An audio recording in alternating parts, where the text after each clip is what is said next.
Good morning. क्या हाल चाल है आप सबके। उम्मीद है आप बहुत अच्छे होंगे और पढ़ाई भी बेहतरीन तरीके से कर रहे होंगे। तो आज हम इलेक्ट्रिसिटी के लास्ट टॉपिक को कवर करने वाले हैं, जिसमें आज हम सीखने वाले हैं इलेक्ट्रिकल एनर्जी के बारे में, जहां पे हम उनके कैलकुलेशंस करेंगे और ये बात समझेंगे कि कोई भी इलेक्ट्रिक अप्लायंसेस कैसे इलेक्ट्रिकल एनर्जी को कंज्यूम करता है। और साथ साथ में हम इस टॉपिक को भी कवर करेंगे कि जो भी इलेक्ट्रिकल एनर्जी कंज्यूम की जाती है उसकी रेटिंग पे हमारा बिल कैसे कैलकुलेट होकर आता है, यानी specially commercial unit of electrical energy को भी हम यहाँ पे क्या करेंगे, कवर करने वाले हैं। तो जल्दी से हाथ में कॉपी और पेन ले लीजिए और स्टार्ट करते हैं हम अपने टॉपिक को। ओके, तो फर्स्ट हमारा टर्म क्या है, हमें सीखना है इलेक्ट्रिकल एनर्जी के बारे में। तो what is the electrical energy, ये टर्म आया कहां से और इसका हम फॉर्मूला कैलकुलेट कैसे करने वाले हैं। ठीक है, तो हमने क्या किया था, पिछली क्लासेस में पढ़ा था power is equal to work done upon time, और मैंने आपको बताया था कि जो हमारा वर्क डन का टर्म होता है वो एनर्जी के इक्वल होता है, that means energy upon time. अब अगर मुझे यहां से एनर्जी का कैलकुलेशन करना है, ये कौन सी एनर्जी है, जब हम स्पेशली इलेक्ट्रिसिटी की बात कर रहे होंगे तो ये एनर्जी भी कौन सी हो जाएगी, इलेक्ट्रिकल एनर्जी हो जाएगी। क्लियर। अगर मैं यहां से इलेक्ट्रिकल एनर्जी के लिए फॉर्मूला निकालना चाहूं तो ये क्या आ जाएगा, पावर इंटू टाइम आ जाएगा, यानी स्पेशली क्या हो गया, P इंटू टी हो गया। और अगर मैं इसके लिए यूनिट की बात करूं तो हम एनर्जी के टर्म में बात कर रहे हैं, तो रिजल्ट हमारा क्या होने वाला, जूल होने वाला। कैसे पता चलेगा, पावर की यूनिट क्या होती है, तो पावर का फॉर्मूला होता है वर्क डन अपॉन टाइम। तो वर्क डन के लिए क्या लिखोगे, जूल, और टाइम के लिए क्या लिखोगे, सेकंड, और टाइम के लिए फिर क्या लिखोगे आप, सेकंड। सेकंड से सेकंड कैलकुलेट करेंगे तो रिजल्ट कैंसिल आउट होकर हमें क्या दे देगा, जूल दे देगा। यानी इलेक्ट्रिकल एनर्जी की जो यूनिट आ गई है वो हमारे पास क्या आ चुकी है, जूल आ चुकी है। क्या बात समझ गए।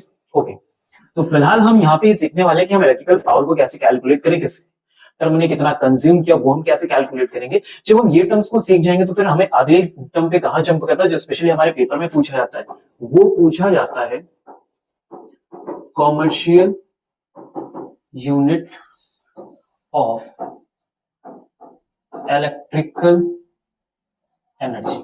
Commercial unit of electrical energy क्या होती है, तो उसको हम लोग यहाँ पे कुछ ऐसा डिफाइन करते हैं कि हमने कितना अमाउंट ऑफ एनर्जी का टर्म यूज किया है in the terms of hour. कहने का मतलब क्या है कि हम जो एनर्जी यूज करेंगे वो हमें यहां दी जाएगी किलो वॉट आवर में। मतलब ये कैसे डिफाइन हो रहा है कि हमने कितना अमाउंट ऑफ पावर का टर्म यूज किया है गिवन टाइम में, that will be defined our electrical energy. Electrical energy क्या थी, पावर इनटू टाइम। तो पावर इनटू टाइम का टर्म आ गया यहाँ पे, और हमें उसे ही क्या करना है, डिफाइन करना। बस अब आप ध्यान से देखो तो यहाँ पे जो पावर का टर्म है वो as a normal comparison of power unit से काफी ज्यादा है। अगर मैं बेसिक सा रिलेशन लिखूं कि 1 kilowatt is equal to कितना होता है, तो आप क्या बताओगे, सिंपल सी बात है, जब भी कभी कहीं किलो का टर्म आता है तो उसके आगे रिजल्ट क्या लिखना होता है, तो सबके लिए अलग अलग तो आता नहीं है। जैसे हम 1 kg और उसको ग्राम में कन्वर्ट करने चाहे तो आप क्या बोलोगे, आराम से 1000 ऑफ ग्राम, है ना। तो केजी का मतलब होता है किलोग्राम, यानी किलो का टर्म पहले आया, तो जब भी किसी यूनिट साथ किलो लगेगा मतलब कितना ऐड हो जाएगा, 10 टू द पावर 3 का टर्म ऐड हो चुका होगा, that is 10 to the power 3 watt. क्या बात समझ गए। तो ये हमारी कॉमर्शियल यूनिट आएगी। इसी कॉमर्शियल यूनिट को जब हम अपने घर में स्टडी करते हैं, मतलब जो हमें बिजली का बिल मिलता है वो बिजली का बिल किसके टर्म में मिलता है, यूनिट के टर्म में मिलता है। इसका मतलब क्या है कि 1 kilowatt hour is equal to the क्या हो जाएगा, 1 यूनिट हो जाएगा। और इसी यूनिट की कॉस्ट पे हम क्या करते हैं, इलेक्ट्रिसिटी का बिल फिल अप करते हैं, भरते हैं। क्या बात समझ गए। चलिए, तो अब हम क्या करने वाले हैं, समझते हैं इस बात को। तो इसमें जो सबसे पहला क्वेश्चन हमारा क्या होता है, वो पहला क्वेश्चन हमसे पूछा जाता है, find out the relation between 1 kilowatt our and joule. ये क्वेश्चन आया होगा, आपने पढ़ा होगा, तो आ जाओ, आज बहुत अच्छे तरीके से सीखेंगे किलो वॉट आवर और जूल के बीच में रिलेशन क्या होने वाला है। तो हम सीखने जा रहे हैं relation between 1 kilowatt our and joule. ठीक है, इट्स अ वेरी सिंपल, बहुत आसान तरीके से सीखेंगे। चलो आ जाओ, देखो कैसे कैलकुलेट करेंगे। तो हमने यहाँ पे लिखा 1 किलो वॉट आवर, लिख लिया। ओके, अभी मैंने क्या सिखाया कि किलो का टर्म जब हम वॉट के लिए कन्वर्ट करेंगे तो कितना टर्म आना चाहिए, 10 टू द पावर 3 आना चाहिए। तो हमारा किलो वॉट किस में कन्वर्ट हो चुका है, वॉट में कन्वर्ट हो गया। Okay, simple. अब हम आगे चलते हैं आवर। तो जब हम नॉर्मल एनर्जी के टर्म्स को यूज कर रहे थे तो उस टाइम पे टाइम हमारा किस में आता, सेकंड में आता। अभी हमारे पास क्या आवर है, तो आवर को हम सेकंड में कन्वर्ट करने जा रहे हैं। तो 1 आवर में कितने मिनट होंगे, that is the 60 minute. It's very simple. Okay, अब क्या होने वाला है, हमें सेकंड तक जाना है। तो इसके 1 मिनट में कितने सेकंड होगी? 60 सेकंड होगी। और ऐसे हमारे पास कितने मिनट है? 60 मिनट, तो हर 1 मिनट के लिए 60 सेकंड होगा, तो नेट कितने सेकंड आ जाएंगे? तो 60 से क्या कर दें, इस टर्म को हम मल्टीप्लाई कर दें। क्या बात समझ में? तो ये जो 60 मिनट वाला टर्म है, अगर मैं अगले 60 से मल्टीप्लाई कर दूंगा तो जो रिजल्ट है वो किस में आ जाएगा? हमारे पास सेकंड में आ जाएगा। अगर वो टर्म हमारे पास सेकंड में आ गया है तो चलो इस मिनट को हम क्या कर दें? इरेज कर दें। क्या यहां तक सबको बात समझ में आ गई? ओके, चलो आगे बढ़ते हैं। तो हमारे पास रिजल्ट आ गया 10 टू द पावर 3, ठीक है। और फिर यहाँ पे रिजल्ट कितना आ गया है? 60 इंटू 60, 3600। तो देखो यहाँ पे आपके पास क्या बचा है? सेकंड। और हमें रिजल्ट कहां तक लेके जाना है? जूल तक लेके जाना है। वॉट क्या होता है? What is work done upon time. अगर मैं वर्क डन की यूनिट लिखूं तो क्या आएगा? जूल, और टाइम की यूनिट लिखूंगा तो क्या आएगा? सेकंड। अब जरा ध्यान से देखो, सेकंड का टर्म सेकंड से कैंसिल आउट हो गया और केवल हमारे पास क्या बचा है? जूल बचा है। इन टर्म्स को हम आपस में मल्टीप्लाई करते हैं तो 36 दो जीरो के ऐड करो तो क्या हो गया? 10 टू द पावर 5। इसको अच्छे से याद करने के लिए हम क्या करते हैं? दूसरे टर्म में लिखते हैं। वो हमारा दूसरा टर्म क्या होता है? 3.6 into 10 to the power 6 joule, है ना। 6 का टर्म रहता है तो वो हमें इजिली क्या होता है? याद रहता है। सिंपल है। आ गया, सिंपल सा रिलेशन है 2 लाइन का, सिर्फ टर्म को चेंज किया, मल्टीप्लाई किया और हमारे पास दौड़ के रिजल्ट आ गया। क्लियर है? चलो अगले टॉपिक पे आते हैं। तो अगला टॉपिक मतलब सीधे न्यूमेरिकल्स, क्योंकि न्यूमेरिकल्स ही हमारी जो भी थ्योरी होती है उसका कोर क्लियरिटी देते हैं। जो आपने पढ़ा, समझा, जाना है ना, उसको अप्लाई कैसे करोगे? तो अप्लाई करने का एक बेसिक तरीका क्या है? न्यूमेरिकल्स। आइए, तो हमारे पास फर्स्ट क्वेश्चन आ गया, पहला क्वेश्चन है। तो फर्स्ट क्वेश्चन में क्या लिखा? Calculate the energy transferred by a 5 ampere current flowing through a resistor of 2 ohm for 30 minute. हमें उन्होंने क्या प्रोवाइड कर दिया? तो आते हैं अपने हम सॉल्यूशन में। सॉल्यूशन में तो हम लिखेंगे I is equal to 5 ampere, ये हमें गिवन किया गया। R इज इक्वल टू कितना दिया गया है? 2 ओम दिया गया है। और टाइम हमें कितना प्रोवाइड किया गया? That is the 30 minute. Clear? Simple, very clear. Okay, क्या बताना है हमें? तो हमें क्या कैलकुलेट करके देना है? कितनी एनर्जी हमने ट्रांसफर की है फॉर अ मिनट। तो देखो, जब भी इस तरह के क्वेश्चन है जनरली, है ना, एनर्जी कंज्यूम के क्वेश्चन है, तो आप हमेशा ध्यान रखना कि हम जो ज्यादातर रिजल्ट देंगे वो किलोवाट आवर में ही देंगे। क्या बात समझे? क्योंकि जनरली कॉमर्शियल यूनिट होती है और हमें सिखाया भी इसी में जाता है, क्योंकि जो हमारे घर में बिजली का बिल आता है, इलेक्ट्रिसिटी का बिल आता है, वो भी इसी में कैलकुलेट होता है। तो आप जो भी एनर्जी डिफाइन करो वो इसी टर्म में डिफाइन करो। किसमें? किलोवाट आवर में। ओके, चलो चलते हैं सर। तो आपके पास जनरली फॉर्मूला क्या होगा? तो फॉर्मूला हमारा होता है energy is equal to power into time. ये हमने सीखा।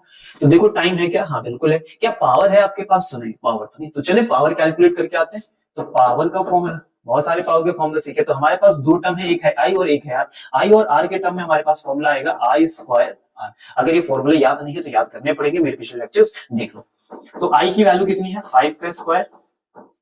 आर की वैल्यू कितनी हो गई? 2। जरा से मल्टीप्लाई करेंगे तो 25 इंटू 2 कितना हो जाएगा? That is the 50। और रिजल्ट हमारे पास क्या आ गया? वॉट आ गया। सिंपल है। अभी हमने बात क्या की? जो पावर का टर्म आए वो किसमें आए? किलोवाट में आए। और टाइम का जो टर्म है वो आवर में आए। तो क्या ये किलोवाट है? बिल्कुल नहीं। तो किलोवाट कैसे बनेगा सर? तो पावर को किससे डिवाइड कर दें हम? पावर को अगर हम डिवाइड कर दें 1000 से, तो ये टर्म हमारा क्या बन जाएगा? किलोवाट बन जाएगा। Very simple. ओके, चलो यहां तक तो कहानी सर समझ गए हम। अब ये वाली वैल्यू यहां हम रख देंगे। अब जरा देखो, टाइम लिखा हुआ है हमारे पास, तो टाइम कितना? 30 मिनट। क्या 30 मिनट से बात बन जाएगी? तो 30 मिनट को आवर में कन्वर्ट करना पड़ेगा। आज जल्दी से कर लेते हैं यहीं पे सारी चीजें। तो ये आ गया 50 अपॉन में क्या आ गया? 1000 मल्टीप्लाई टाइम का टर्म आ गया। तो टाइम कितना लिखा हुआ है? 30 लिखा हुआ है। अब 30 मिनट को किस में कन्वर्ट करना है? हमें आवर में कन्वर्ट करना है। तो किससे डिवाइड कर दे? 60 से डिवाइड कर दे। 1 मिनट में कितने टर्म होने वाले हैं? तो 60 के टर्म होने वाले हैं। हमने डिवाइड कर दिया। आज कैलकुलेशन कर लेते हैं। तो ये 0 हमने कैंसिल आउट कर दिया। ठीक है, अभी हमारे पास ये कितना हो गया? 3 2 जा। ओके, तो अगर हम यहाँ पे आएंगे अपॉन में, तो इस टर्म को भी कैंसिल कर ले। तो 5 से 120 टाइम्स में, तो क्या आ गया? 1/40 आ गया। ठीक है, 4 1/40 है, 1/4 करते हैं। 1/4 करोगे तो रिजल्ट आएगा 0.0 और फिर आ जाएगा 2 जा 8 5 जा। देखो ऐसे करके हमारा कुछ रिजल्ट आएगा 0.0025। ठीक है, तो हमारे में 40 से जैसे हम इसको डिवाइड करेंगे हमारा आंसर ये आ चुका होगा। तो ये आया क्या है आपका? ये आया है हमारा रिजल्ट किलो वॉट आवर में। इसी को हम क्या यूनिट भी बोल सकते हैं? तो बिल्कुल बोल सकते हैं। तो हमने कितना टाइम, 30 मिनट में हमने कितनी एनर्जी ट्रांसफर कर दी? हमने 0.025 किलो वॉट आवर की एनर्जी को क्या कर दिया है? ट्रांसफर कर दिया है। चलें नेक्स्ट क्वेश्चन पे। Okay, what is our next question? चलो ध्यान से देखो, पढ़ते हैं क्या लिखा हुआ है। इन a house 250 watt bulbs, 250 watt fans, one iron machine of 500 watt and a geyser of 500 watt used for 5 hours. Sir 5 watt लिखा, अरे ठीक है कोई दिक्कत नहीं. Find the electricity bill of November month if the cost of 1 unit is equal to the 5 unit. फिर से 5, अरे सर 5 के दीवार में हो जाएंगे. आइए कैलकुलेशन करते हैं. यही वाला क्वेश्चन तो बड़ा इंपॉर्टेंट है कि घर का बिल निकालो. सर पावर निकालना सीख गए, फिर इलेक्ट्रिकल एनर्जी तक पहुंच गए, अब उस एनर्जी से बिल तक भी पहुंच जाएंगे. तो एक एक स्टेप से बढ़ाए, कोई दिक्कत तो है नहीं. ओके, तो सबसे पहले इस तरह के क्वेश्चन में जितनी पावर आपके घर में कंज्यूम हो रही सबको इकट्ठा कर लो. ठीक है, तो चलो हमारे घर में बल्ब है. ठीक है, कितनी वॉट का है? 50 वॉट का लिखा. कितने बल्ब है सर? 2 बल्ब है. तो टोटल कितना हो गया? 100 वॉट. और क्या लगा है? फैन लगा है. सर फैन कितने हैं सर? देखो जरा, तो क्या 2 लिखा है, मल्टीप्लाई करो कितना आ गया? 100 वॉट आ गया. इसके बाद एक आयरन मशीन भी यूज कर रहे हैं हम. ओके, तो आयरन मशीन का टर्म में कितनी आयरन मशीन है भाई आपके पास? एक ही आयरन मशीन है. कितने की है सर? 500 वॉट कंज्यूम कर रही है. तो मल्टीप्लाई करो तो कितना आ गया? 500 वॉट आ गया. और कुछ यूज करो, गीजर यूज कर रहे हो आप. चलो ठीक है, तो गीजर क्या है? एक ही होगा, एक ही है. मल्टीप्लाई कर दो कितना आ गया? 500 वॉट अगेन आ गया. अब देखो कि नेट पावर तुम अपने घर में कितनी यूज कर रहे हो, कितनी टोटल पावर आ गई आपके पास. तो जरा सबको ऐड करते हैं. तो ये हो गया 1000 और ये हो गया 1200. तो नेट आ गया हमारे पास 1200 वॉट. हम अपने घर में इतना यूज कर रहे हैं. अब जब बात आती है कि इलेक्ट्रिकल कॉस्ट निकालने की, तो इलेक्ट्रिकल कॉस्ट तुम निकालोगे कैसे? तो हम तभी निकाल पाएंगे जब हमें यूनिट मिल जाए. जितनी यूनिट आएगी उससे मल्टीप्लाई करके आंसर आ जाएगा हमारा. ठीक है, 1 यूनिट का जो रिजल्ट आएगा, यहाँ पे क्या लिखा हुआ है, यहाँ पे थोड़ा सा गड़बड़ हो गया है. 5 यूनिट की जगह लिखा होना चाहिए था कितना? लिखा होना चाहिए था 5 रुपीज लिखा होना चाहिए कि 1 यूनिट का 5 रुपए पड़ रहा. खैर, हम लोग आते हैं अपने टर्म में क्या बात कर रहे हैं कि 1 यूनिट का जो रिजल्ट आएगा है ना, वो 5 रुपए कंज्यूम करेगा, 5 रुपए देना पड़ेगा. तो हमें ये पता करना पड़ेगा कि हमने अपने घर में कितनी यूनिट खर्च कर दी. अब जो यूनिट होता है वो सर बराबर होता है 1 किलो वॉट आवर के बराबर. तो हमें किलो वॉट आवर में रिजल्ट निकाला. जरा ध्यान से देखो, तुमने तभी तो वॉट कैलकुलेट किया नहीं, वॉट के साथ क्या चाहिए? किलो वाला भी टर्म चाहिए. तो किलो में कन्वर्ट कर लो इसको. आ जाओ सर. तो किलो में कन्वर्ट कैसे करते हैं? क्या कर दो? 1000 से डिवाइड कर दो. तो ये लिखा है 1200 डिवाइडेड बाय, सर कितना हो गया? 1000 हो गया. देखो क्या यहाँ तक सबको बात समझ में? सॉरी कितना हो गया? 1000 हो गया. क्या यहाँ तक सबको बात समझ में? किसी तरह कोई दिक्कत परेशानी नहीं? ओके, तो चलते हैं. जो भी जीरो कट जाए उतने कट कर दो, बाकी क्या करो? बचा दो. तो सर 2 जीरो हमारे यहाँ पे साफ साफ कट चुके हैं. 1.2 किलो वॉट यहां तक पहुंच गए. Very good. चलो अब अगली लाइन में चलो. तो अगली लाइन में 1 यूनिट तक पहुंचने से हम कितना दूर हैं? तो किलो वॉट बना लिया, बस आवर नहीं है हमारे पास. तो चलो देखो आवर का टर्म कहां से लेके आए. तो उन्होंने कहा है कि हम यूज कर रहे हैं 5 आवर्स इन अ डे. एक दिन में 5 घंटे यूज कर रहे हैं. तो चलो तो करते हैं सर हम एनर्जी का कैलकुलेशन प्रॉपर तरीके से. तो हम यहां तक पहुंच गए. हमने लिखा 1.2 किलो वॉट और मल्टीप्लाई कर दो 5 आवर्स से. ठीक है, तो 12 5 कितना होता है? 60 होता है. तो रिजल्ट आ गया 6 किलो वॉट आवर आ गया. 6 किलो वॉट आवर. ये एक दिन में हमने इतना कंज्यूम कर लिया. 6 किलो वॉट आवर हमने यूज किया, 5 घंटे एक दिन में चलाया, तो एक दिन का रिजल्ट आ गया. क्लियर है? अब एक दिन में बिजली का बिल कितना बनेगा ये देख लेते हैं. तो 5 रुपए पड़ रहा है. ठीक है, तो अगर मैं यहाँ पे बिल का कैलकुलेशन करूं तो 6 किलो वॉट आवर को सर क्या यूनिट लिख सकते हैं? तो हमने लिख लिया 6 यूनिट.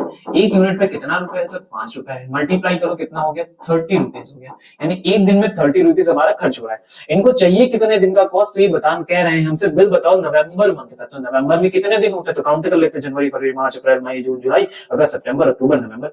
सर नीचे क्या ना, तो 30 होते हैं. आज तो हम लिखेंगे कॉस्ट ऑफ नवंबर यानी बिल ऑफ नवंबर. तो नवंबर में है 30 डेज और एक दिन में खर्च किया तुमने 30. तो सर 30 इंटू 30 करोगे तो कितना आ जाएगा?